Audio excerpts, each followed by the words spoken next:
Hello, this is Dhirendra. Today we are going to discuss about new parliament building controversy. What are those reasons which makes it reasonable for Modi to do the inauguration, and what were those important reasons which would have made it better for a woman, for a tribal, for the head of the state of India to inaugurate that building. But before we do that, let me ask you three questions. Do you know who inaugurated White House? Do you know who inaugurated Eiffel Tower? Do you know who inaugurated Antilia? Perhaps you might be knowing the last one because it is one of the recent ones. So let's compare these two buildings of New Parliament building and Antilia. Antilia was built in and around 2010. Our building of New Parliament was completed recently on 20th May 2023. The New Parliament building cost us 860 crores. Antilia costed around 15,000 crores. Antilia has 27 floors. New Parliament building has 4 floors. Antilia has around 4 lakh square feet of space. New Parliament building has around 7 lakh square feet of space. So if you see these two buildings, you will understand both of them are magnificent. Each of them are equally beautiful. But why there was no controversy on Antilia inauguration, and why there is so much of controversy on who inaugurates the new parliament building? One of the reasons is that was a personal property. Whoever inaugurated, it doesn't matter to us. This one is something which is public property, which represents the value systems of we as a nation. Hence, it becomes important to know what are those reasons which is acting for the inauguration of Parliament building by Narendra Modi, the Prime Minister, and what are those reasons which might help us to understand, have these decisions taken for Murmu, it would have been better. So let's discuss those three reasons which makes the case for the inauguration of the Parliament building by Murmu, President of India. If you know constitutionally, there are many constitutional experts who are again giving reasons why it should be done. Many are quoting Constitution article number 79, where it says that there shall be parliament for the union which shall consist of the president and 2 houses to be known respectively as the Council of States and the House of the People. So that way you will have many definitions where there will be loopholes. But if you want to see it logically, the head of the state, that is India, is represented by Draupadi Murmu. And if you are inaugurating a state building that is, say, as big as Parliament House, then her non-participation sends a very wrong signal to the democratic world, to the democratic norms of understanding what is right. So it may not be constitutionally wrong, if you go by word, but if you see the value system of the constitution and the value system of the democracy, then you will perhaps appreciate that maybe Draupadi Murmu, as the President of India, being the head of the state, should have been the one who should have been made the part of the inauguration process, if not the only member to inaugurate the building. So that way it might have been a better approach to handle the whole controversy. The second reason why it would have been more sensible to include president in the whole ceremonial process is, right now if you see, there are 20 different parties who are opposing this historical moment of new parliament building. If you see in the news, there are many parties like Indian National Congress, DMK, then you have Aam Aadmi Party, Shiv Sena, and many more. So total includes 20 parties. Now if you look 30 years down the line and you look back, okay, what all happened today, then we will perhaps as a democratic country regret on what happened, because it is the responsibility of the government to ensure that these parties are adjusted, accommodated, maybe cajoled, maybe have a backdoor channel, so that this whole event could have been more historical, could have been more inclusive. Democracy means inclusion of all those people who are not directly in favor of who is majority in the government. It means taking care of the interest of the last man. So these 20 parties opposing this would have been avoided and would have given a better picture of our democratic norms. If you remember who in the history, you will know that Mahatma Gandhi, Nelson Mandela, Winston Churchill, Abraham Lincoln, all these people are not famous or are not popular or will not be forgotten, not because of which buildings they inaugurated, but because the value system of democracy which they inculcated in their own life, and that makes them something which is unforgettable.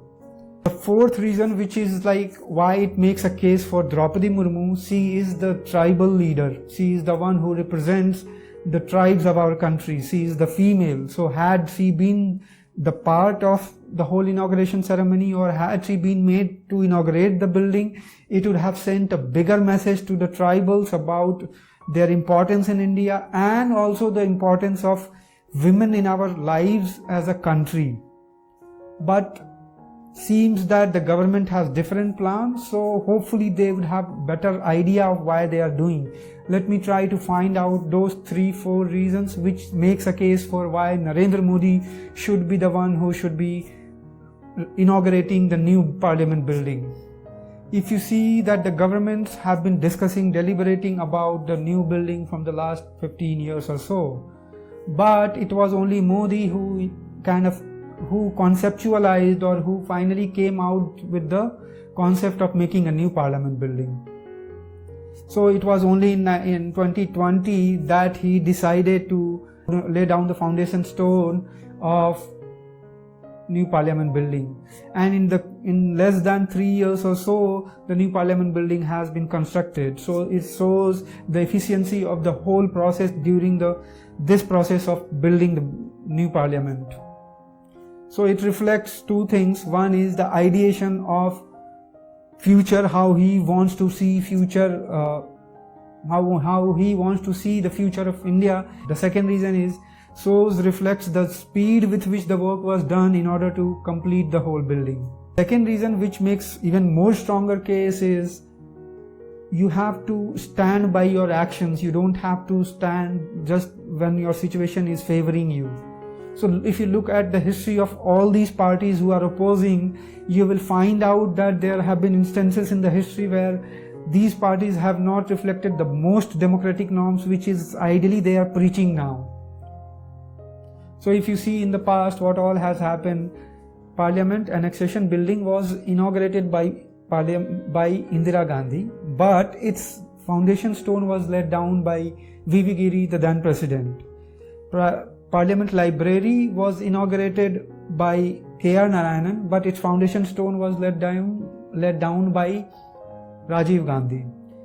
If you see the recent behavior of the opposing parties, you will see that Hemant Biswa Sarma recently tweeted a data wherein he says that 5 non-Congress governments have been involved in inauguration of their own assembly buildings by their own leaders and not by the head of the state, which in the state case is represented by governors. So he gave the names of like in Jharkhand and Assam, in 2014 state building was inaugurated by chief ministers or leaders of, but not the governor. In 2018 Andhra chief minister inaugurated or laid down the foundation of assembly, governor was not invited. Similarly, in 2020 Sonia Gandhi laid down the foundation of Chhattisgarh assembly, governor was not invited. And in 2023 Telangana assembly inaugurated by the chief minister, and governor was not invited. So if you see the whole scenario, it seems that all these leaders, when they are in power, they start acting non-democratic. They find all those reasons where they want to be non-democratic. They want to be remembered in the history by laying down foundation stone or by inaugurating, so that it is somewhere kept on in some section of that building. It is kept in their name is there. So they want to leave a name. They want to be remembered in the history. But as I said, on those 4 cases of Abraham Lincoln, Nelson Mandela, Mahatma Gandhi, Winston Churchill, all these names are not remembered for which buildings they laid foundation stone of, and they are not remembered for which buildings they inaugurated. So hopefully these leaders have a better sense of what will they be remembered is not the buildings, but the value system they pass on to the next generation. The third reason which makes the case for Narendra Modi to inaugurate this building is he is the most popular leader of India as on now. If you see, his party got 37% of vote in 2019 elections, and even in recent different surveys conducted by different companies, different survey agencies, you will find that he is still the most popular leader in India. So why not to give him a chance? Why not to give him a chance to register his name to be the one who represents the emotions of majority of the people? These are not policy decisions, these are something which represents the whole of India. So maybe it would have been better had both the president and prime minister would have been present for the inauguration ceremony, and other political parties would have also participated in this inauguration ceremony. That would have given a much better democratic picture of our country, rather than the current system wherein the democracy seems to be so brutally divided between two different extremes that in the history we are going to be remembered for our lesser assessment of how democratic world runs. Hope this video has given you enough information about the reasons why either president should have inaugurated or why Prime Minister Modi is right in inaugurating the Parliament building. Thank you for your time and patience. Hope it has been useful. Thank you.